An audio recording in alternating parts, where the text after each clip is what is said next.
Ayan, good afternoon. Wala po masyadong customer ngayong oras. Katatapos lang po ng ulan.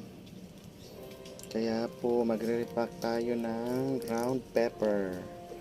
Medyo maliit po yung number 1 lang kung plastic. Kaya binubuka ko. Hindi magkasya yung ng imbudo. Ganito lang po ang ginagawa ko.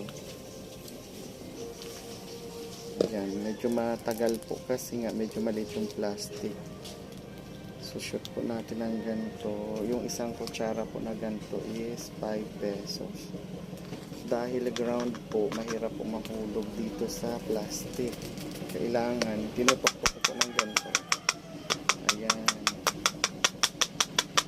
Para matulungan siyang bumagsak.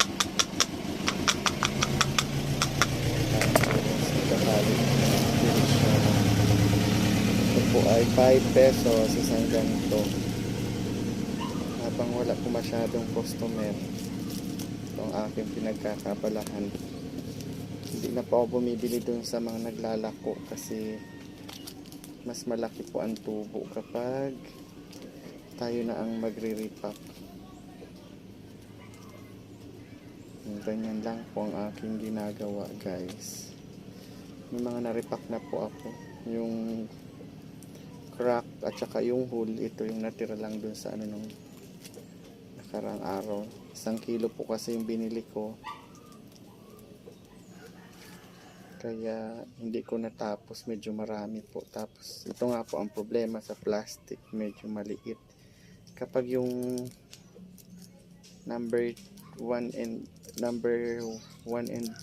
1/4 naman ginamit, masyadong malaki. Kaya dito po tayo sa number 1. Shoot lang po natin. Malaki pa ang tubo pag tayo ang nagre-repack. Kaya lang, time consuming. Pero hanggang walang customer, ito po tayo na ang tatrabaho nito. Ganyan po karami yung 5 pesos. Ay babawasan po natin ng konti kasi medyo marami. 5 pesos na po ito.